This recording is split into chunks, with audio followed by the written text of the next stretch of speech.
In part C, they want us to find the surface area for a volume of 21.952 centimeters cubed.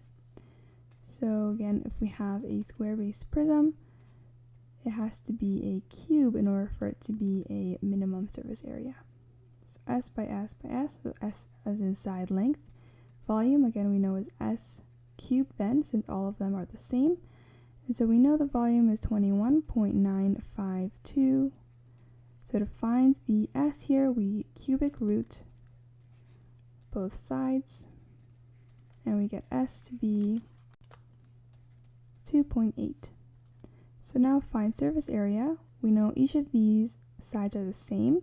So there's 6 sides, so 6 times by the area of one of these squares. So squares give us an area of S squared.